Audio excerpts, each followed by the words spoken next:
नमस्कार मोर भाई और भौणी मैंने मु सोनू आज कहबी मो भौणी रानू को मु केमिति पटेकी ता सहित संपर्क रखिली। रानूर बयस 23 वर्ष, देखा सफा किंतु पूरा गोरा नुह, कहवाक गले श्यामल रंग, आउ पूरा गोरा नुह कि पूरा कला मध्य नुह। तार उच्चता 5 फुट 1 इंच हे, आ मो उच्चता 5 फुट 7 इंच। ता देह 36 34 36, मो बयस 26 वर्ष। तार 4 मास हेब बाहागर होइछि। ता स्वामीर ना राजेश ओरफ राजू। आम घरे कहले बापा बो मो आ रानू। सी बाहा होइगला परे आमे 3 जण। सी रज पूर्वर आसीथिला आ ता पई रजरे नुआ लुगा होइथाए। बो मते कहिला जे तू ता पई लुगापटा नै आसीबू। बापा बो रजरे रहिबेनी, सी मामू घर को जिबे, अजांकर देह खराब बोली। रानू को कहिले जिबा पई सी मना कला, कारण तार अन्य सांग माने सब रजरे मिसी मजा करिवे बोली सी जीवा पाए मना करतेला। बापा बोऊ रज 2 दिन पूर्वर जाइथिले बोली आ बोऊ कहिथिला ता पाए मने करी लुगापटा आनिबू। मु आनिली लुगा सह ब्लाउज ता सह चढ़ी तार ओपर कपड़ा 36 बदल में मु 34 नहीं आसी। मते लगिला जे 34 बोली नहीं आसी। एते आइडिया मोर न थाए। मु भुवनेश्वर चाकरी करे, आ फेरिला बेले भुवनेश्वर आनी रज पूर्व दिन ताकू देली। रज दिन सकाळु आउ सी रेडी हो सारी पिंधिला बेलू ताकू कपड़ा हेलानी। से ब्लाउज पिंधि आसी कहला भाई कौटू आनीचु होने एटा फेरे कि आन टाइट होउछि। मु कहली एबे कोन भुवनेश्वर जीवी आनिबाकू, एटा एडजस्ट करदे। सीए कहला होने तू आणे रजरे नुआ पिंधती। मु कहली सेमिति पिंधिदे बिना कपड़ारे, माने बिना ब्लाउज भीतर जो कपड़ा पिंधती सेटा तू पिंधने। आ मु बजार गले आनिबी केते साइज, से कहला 36। मु कहली मोटी कम खाउनु सेथिपाई जिनिस बड़ होइगलानी। मोर काई मने पड़ुछि मु बाहाघर बेले तो पाई 34 साइज रो आनिथिली, एबे फुलिकी आउ होउने, टिके खियापिया कम कर। सी कहला मु आगरु जेमिति थिली सेमिति। मु कहली ताहाले राजू 34 रु 36 करदेले कही हसिली। सीए मते हसी कहला हे अभद्र भलिया कौन होउछु। मु कहली खाइबा कंट्रोल कर, डाइटिंग कर, नहले राजू 34 रु 38 कि 40 करदब कही हसिली। सीए मते आस्ते किना बाड़ेला, कहला भाई बहुत अभद्र होई जाउछु। मु कहली सतरे तोर आग पछ भलीबल भलिया होइगलानी, कम कर नहले पछतेइबू। सीए मते कहला खाली भौणी उपर नजर रख, भलीबल फुटबल एगुड़ाक कह। कहला जा नहीं कि आस। मु कहली एते व्यस्त होउछु जदि पुरुणा पिंधि पका, मु परे आनिबी। सीए कहला रजरे पुरुणा जमा नुह पिंधंतिनी, तू जा आनिबू। मु कहली सेमिति ब्लाउज पिंध, किए देखुछि भितरे कौन अछि ना नाही। ब्लाउज उपरे लुगा पकई देले सरिला। रानू दीदी कहला चलिला बेलू झुलिकी रहिबो आउ हलिबो, लोक अनेबेरे पुओ। मु कहली भलीबल को लोक देखंतु, तू एते बड़ काहेकि करिछु, नहले जानी कुआडे घरे रह। सीए कहला मु आउ कुआडे जिबिनी, घरे रहिबी, तू खाली भलीबल देखिबू। मु कहली जे सेटा केतेबेले कहली, तू देखैबू जदि मु मना करिबी कि कही हसिली। सीए कहला थाउ ताहले तू आनिबुनी जदि मु भी आज पिंधिबिनी, कहीकि नुआ नाइट गोटे गलई देला। भितरे किछि पिंधि नथिबारु पेंडु हलु थाए, आ नाइट टाइट थिबारु दूध बुंडी पूरा फुटिकी जना पड़ुथाए। मु भाबिली जे आकु केमिति खाइबी। मु ताकु अधिका चिड़ेइले सी रागी जाए, तेणु मु ताकु भलीबल कही चिड़ेइली। जहा दरकार भलीबल एटा आनिलु सेटा आनिलु, खाइबाकु देलु प्लेट ने कही कही चिड़ेई देली। सी पूरा रागिकी थाए। संध्या बेले से बसी थाए। मु ता पाखकु गली, कहली ए भलीबल चाल बजार जिबा खाइकी आसिबा। सी रागी जाइथिला। भलीबल कहूली बोली सीधा मोर पैंट तलक टाणीदेला, आउ कहला मु देखे तो तोर पिंपुड़ी ना मूषा। मो भितरे चढ़ी पिंधि नथिली। मोर बांड पूरा झुलिकी थाए, 7 इंच बांड आ 1.5 इंच मोटेई हेब। मो पैंट को टेकी देली, आउ सीए आउ किछि कहलानी कि बाहर को गलानी। मो बाहर खाइबा नहीं आसिली।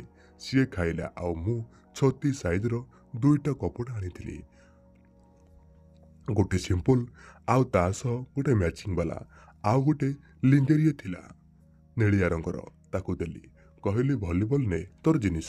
सी नहीं रूम को गला, आउ देखिला आउ एभली कपड़ा देखी से कहला ये कौन बे आकु केतेबेले पिंधिबी मो कहली तो स्वामी आगरे पिंधिबू तापर शहे शहे खेल हेब आकु देखी राजुर तो खाली उठिब तते आउ से सुआई देबनी से मुरुकी मुरुकी हसिला मते भी कहबाकू खराब लागु न थाए मो कहली लगुची राजुंकर कथा मने पड़िलानी आज जो मोर पैंट काढ़ीदेलु राजुर मोठू बड़ बोली पलैलु ना आउ किछि कहलुनी से किछि समय चुप रही कहला तो भलिया तो नुह टिके छोट आउ पतला हेले दमदार किंतु नॉनस्टॉप 15 ରୁ 20 मिनिट जाए सी करते ताकरी मोर ये भलीबल भारी पसंद राति ताकू न धरिकी शोले आउ टिके पाटिरे न पुरेले ताकू निद हेबनी मु दीदीर दूध को अनै कहली सेथिपाई तोर बड़ कहीं दिनकू दिनकू हेउची रानू कहला भाई तोते बाहा करदेबा दरकार मते लागुची तू मते देखी तांको भाईको ऊपर ईर्षा करुथिबो तोते बाहा करदेले तोर मूसा को गात मिलिजिब तू खुशी रे रहिबो मो कहली देख लो बो भौणी आउ केते दिन ए हाथ को कष्ट देबी आउ हाँ तोर जदि कहीं सांग अछंती तोर भलिया टिके बड़ होइथिबो देखिबो तो मोर बड़ जिनिस भारी पसंद रानू कहला सेथिपाई खाली भौणीर बड़ जिनिस उपरे कालीठू नजर पकाउछु मु टिके हसिली आउ कहली बड़ बड़ दूध देखिले मोर कौन कौन हो जाए मु कौन करिबी सी कहला कौन हुए टिके मु शुणे मु तार दूध को अनै कहली सेगुड़ा देखी मोर बांड पूरा ठिया हो जाए मन हुए कि दूध बुंडी को पाटिरे पूरे चोषिबाकू आउ ता दूध संधि रे मोर बांड पूरे गेहिबाकू इच्छा हुए सेतेबेळको मोर बांड पूरा टिंगई गलाने सी मोर पैंट को अनै कहला जना पड़ुची कही हसिला मते जानी शुणी पचारला तापर कौन करो मो कहली हलै कि शांति हुए सी कहला आउ मो कथा भाभी केते थर हलैछु ता कथा शुणी मु टिके चुप रहिली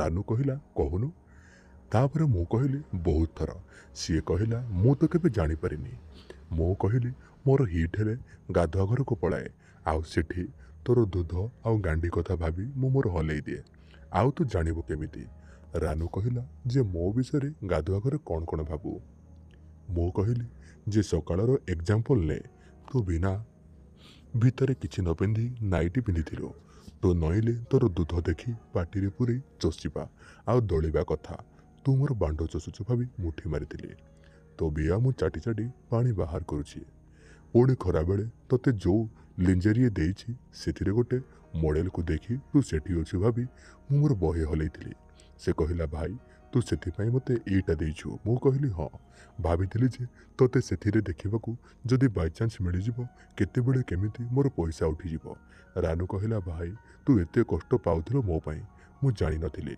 मु संगे संगे पैंट तळकू करे मोर टिंगई होइथिबा बांड को देखी कहली देखुनु मोर बांड अवस्था तापर सी कहला भाई तो पाई मु जल्दी गोटे ठीक करदेबी राति 10 बाजिलानी सी सीधा तो रूम को पळैला मु भी मो रूम को जाई भाविली जे बांड देखे कथा खराब करदेली आस्ते आस्ते हिट करथिले ठीक होइतांता एमिति 30 मिनिट पर मते रानू कॉल कला कहला भाई आसुनु मो रूम रे सोइबो मते एकुटिया बहुत डर लागुची मु भाबुथाए जे आजी तार दूध देखिबी जहा हो जाओ मु गला बेलू रूम पूरा ठंडा एसी जालिकी रूम ठंडा सी बेडसीट घोड़े होता है आउ मु लाइट ले भी शोली कथा हेउथाउ रूम अंधार एक लाइट पड़ुए मु पचारि जे आउ राजू सप्ताह को केते थर करुछि सी कहला सबुदिन खाली गुरुवार संक्रांति दिन आउ बड़ बड़ पूजा पर्व दिन छाड़िकी मते कहला भाई सतरे तोर तांकुटू बहुत बड़ मो खुशी कहले न सरे मु कहली थाई कि लाभ कण काहाकू तो गेही पारुनी सी कहला भाई मु तो पसंदर गोटे झील ठीक करिछि पूरा तो क्राइटेरिया मैच करुछि तू जहाँ जहाँ कहूलु सी सबू करबे राजी आउ सी गेहिबाकू भी दब मु कहली जहाँ हो मु कहली तू सांगे सांगे ठीक करदेलु सी हसिला कहला भाई फोटो देखिबू मु हाँ कहली सी ता मोबाइल मते देखिबाकू देला मो फोटो देखी पूरा काट हो गली सेथिरे रानू निजे से लिंगरिया पिंधि फोटो उठे थाए आउ पूरा सुंदर सुंदर स्टाइल रे ठिया होता है मो मोबाइल थोइछि तो सी बेडसीट फोपाड़ी मो ऊपर चढ़ी मते चुमा देबाकू लागिला आउ सी से लिंगरिया पिंधि थाए मु ता गांडी दूध दलिबाकू लागिली मु ताकू गड़े दे ता ऊपर चढ़ी चुमा देबाकू लागिली आउ ऊपरू ता दूध को पाटिरे पूरे चोसु थाए आउ ता पेट नाही होई ता बिया ऊपर चाटिली आउ तार खोलिली आउ सीधा ता बिया को चाटिबाकू लागिली ତା ବିଆରେ ହାଲକା ହାଲକା ବାଳ ଉଠିଥାଏ। ଲାଗୁଥାଏ ସତେ ଯେମିତି 15 ଦିନ ପୂର୍ବରୁ ସେ କାଟିଛି। ମୁଁ ତା ବିଆକୁ ଚାଟି ଚାଟି ପାଣିକୁ ପୁରା ବାହାର କରିଦେଲି। ଆଉ ତାପରେ ମୁଁ ସିଧା ତାର ଦୁଧକୁ ଦଳିଲି ଆଉ ଦଳି ଦଳି ନାଲି ପକେଇଦେଲି। ଆଉ ସିଏ ଏପଟେ ମୋର ବାଣ୍ଡକୁ ଧରିଥାଏ। ମୁଁ ତା ଦୁଧକୁ ଚଷିଲି। ଗୋଟେ ଦୁଧକୁ ହାତରେ ଦଳୁଥିଲି, ଆଉ ଦୁଧକୁ ପାଟିରେ ପୁରେଇ ଚଷିଲି। ତା ଦୁଧ ଭଣ୍ଡିକୁ ପୁରା କାମୁଡ଼ିକି ନାଲି କରିଦେଲି। ସିଏ ଚିଲାଉଥାଏ। ମୁଁ କହିଲି ମୋର ବାଣ୍ଡ ଟିକେ ଚାପିବାକୁ। ସିଏ ଚାପିଲା। ସିଏ ପୁରା ବାଣ୍ଡକୁ ମୋର ପାଟିରେ ପୁରେଇ ବହୁତ ଭଲ ଭାବରେ ଚଷୁଥାଏ। ମୁଁ ତାକୁ ଶୋଇବାକୁ କହିଲି। ସିଏ ଶୋଇଲା। ମୁଁ ତାର ଦୁଧ ଦୁଇଟା ଯାକ ଧରି ତା ଦୁଧ ମଝିରେ ମୋର ବାଣ୍ଡକୁ ପୁରେଇ ଗେହିଲି। ଏମିତି କିଛି ସମୟ ପରେ ମୋର ପାଣି ପିଚକାରି ତା ମୁହଁରେ ଗଦା ହୋଇଗଲା। ଆଉ ସିଏ ସେଥିକୁ ପାଣି ସବୁକୁ ଚାଟିଲା। ମୋର ପ୍ରଥମ ଥର ପାଇଁ ଏତେ ପାଣି ବାହାରିଥିଲା ଯେ ମୁଁ ହାଲିଆ ହୋଇ କିଛି ସମୟ ଖଟରେ ପଡ଼ି ରହିଲି। ସେତେବେଳକୁ ରାନୁ ଗାଧୁଆଘରୁ ମୁହଁ ଧୋଇ ହୋଇ ଆସି ମୋତେ କୁଣ୍ଢେଇକି ଚୁମା ଦେଲା। କହିଲା କେମିତି ଲାଗିଲା ଭାଇ? ମୁଁ କହିଲି ଅପୂର୍ବ ଆନନ୍ଦ। ମୋର ସ୍ୱପ୍ନ ପୂରଣ ହେଲା। ତାପରେ ମୁଁ ତା ଦୁଧକୁ ଟିକେ ପାଟିରେ ପୁରେଇ ଚଷିବି କହିଲାରୁ ଫାଇନାଲି ମୋ ଭଉଣୀର ଆକୁ ଦେଖିବା ପାଇଁ ସୁଯୋଗ ପାଇଲି। ମୁଁ ତା ଦୁଧକୁ ଚଷି ଚାଲିଥାଏ। ଆଉ ତାପରେ ମୁଁ ମୋବାଇଲ ଆଣି ସେଲ୍ଫି ନେଲି। ତା ଦୁଧର ଫଟୋ ଉଠେଇଲି। ସିଏ ପଚାରିଲା ଫଟୋ ଉଠାନା। ମୁଁ କହିଲି ତୁ ନଥିଲେ ମୁଁ କ'ଣ କରିବି? ସେ କହିଲା ଭାଇ ତୋର ଯେବେ ବି ଇଚ୍ଛା ହେବ ତୁ ମୋ ଘରକୁ ଆସି ଗେଇକି ଯିବୁ। ମୁଁ ତାପରେ ତା ବିଆକୁ ପୁଣି ଚାଟିଲି ଆଉ ବିନା ନାଳି ଯାଇଥାଏ। ମୁଁ ବାଣ୍ଡ ପୁରେଇ ଗେହିଲି ଅଲଗା ଅଲଗା ଷ୍ଟାଇଲରେ ଅଧଘଣ୍ଟା ଯାଏ। ଆଉ ମୋର ପାଣି ବାହାରିଲା ବେଳକୁ ମୁଁ ସବୁ ତା ବିଆ ଭିତରେ ଛାଡ଼ିଦେଲି। ଆଉ ତା ଓଠକୁ ଚଷିବାକୁ ଲାଗିଲି ଆଉ ତାକୁ କୁଣ୍ଡେଇ ତା ଦୁଧକୁ ଧରି ଶୋଇପଡ଼ିଲି। ତା ପରଦିନ ମୁଁ ସକାଳୁ ଉଠିଲି। ମୁଁ ତା ଦୁଧ ଗାଣ୍ଡି ସବୁ ଦଳି ପକେଇଲି। ଆଉ ସେ ମୋର ବାଣ୍ଡକୁ ପାଟିରେ ନେଇ ଚଷିଲା। ମୁଁ ତାପରେ ତାକୁ କୁକୁର ଭଳିଆ ହେବାକୁ କହିଲି। ତାପରେ ତା ବିଆରେ ଗେହି ଚାଲିଲି। ତା ସହ ମୁଁ ଛେପ ନେଇ ତା ଗାଣ୍ଡିରେ ମାରି ତା ଗାଣ୍ଡି କଣରେ ମୋର ବାଣ୍ଡ ପୁରେଇବାକୁ ଚେଷ୍ଟା କଲି। ସିଏ ମନା କଲା, କହିଲା କାଟିବ। ମୁଁ କହିଲି ହଉ ତାହେଲେ ରହ କହି ନଡ଼ିଆ ତେଲ ଆଣି ତା ଗାଣ୍ଡି କଣାରେ ଆଉ ମୋର ବାଣ୍ଡରେ ଲଗେଇଲି। ଆଉ ଆସ୍ତେ ଆସ୍ତେ ପୁରେଇଲି। କାଟୁଛି କାଟୁଛି ଚିଲେଇଲା, ହେଲେ ମୁଁ ତାକୁ ଜବରଦସ୍ତ ପେଲିଲି। ଆଉ ସିଏ ଚିଲେଇବାକୁ ଲାଗିଲା। ତାପରେ ତା ଗାଣ୍ଡିରୁ ମୁଁ ବାଣ୍ଡକୁ କାଢ଼ି ତା ବିଆରେ ପୁରେଇ ପୁଣି ଗେହିଲି। ସିଏ ଟିକେ ମୋଟି ହୋଇଥିବାରୁ ତା ବିଆରେ ବାଣ୍ଡ 10ରୁ 15 ଗୁବା ବାଜିବା ମାତ୍ରକେ ବିଆରୁ ପାଣି ଝରେଇଯାଏ। ଏମିତି ବିଆକୁ ଗେହି ବିଆରୁ ପାଣି ବାହାରିବା ଯାଇ ପେଲିଲି। ଆଉ ଏଥର ବି ମୁଁ ସବୁ ପାଣିକୁ ତା ବିଆ ଭିତରେ ଛାଡ଼ିଦେଲି। ସିଏ ମୋତେ ପାଟି କରୁଥାଏ, ବାହାରେ କାଢ଼ିଥାନ୍ତୁ ନା। ସିଏ କହୁଥାଏ ଯେ ଯଦି ଗର୍ଭବତୀ ହୋଇଯିବି। ମୁଁ ତାକୁ ଚୁମା ଦେଇ କହିଲି ଯେ ତାହେଲେ ତୋ ଛୁଆର ବାପା ମୁଁ ହୋଇଯିବି। ସେ କହିଲା ତାହେଲେ ମୁଁ ରାଜୁକୁ ଛାଡ଼ିଦେବି ତ? କହିକି ହସିଲା। ମୁଁ କହିଲି ବ୍ୟସ୍ତ ହନା, ଔଷଧ ଦେବି ଖାଇବାକୁ, ଆଉ ଛୁଆ ରହିବନି। ତାପରେ ସିଏ ମୋତେ ଚୁମା ଦେଲା। ତା ପରଠୁ ସେ ଯେତେବେଳେ ମୁଁ ଆମ ଘରକୁ ଆସେ ମୁଁ ତାକୁ ସବୁବେଳେ ମନ ଇଚ୍ଛା ଦୁଧ ଗାଣ୍ଡି ବିଆକୁ ଚାଟି ଚାଟି ମନ ଇଚ୍ଛା ନିର୍ଦ୍ଧୁମ ଗେଉଛି। ଦର୍ଶକ ବନ୍ଧୁ, ଇଏ ଥିଲା କାହାଣୀ। କାହାଣୀ କେମିତି ଲାଗିଲା କମେଣ୍ଟ ବକ୍ସରେ ନିଶ୍ଚୟ ଜଣାଇବେ। ରହୁଛି, ଧନ୍ୟବାଦ।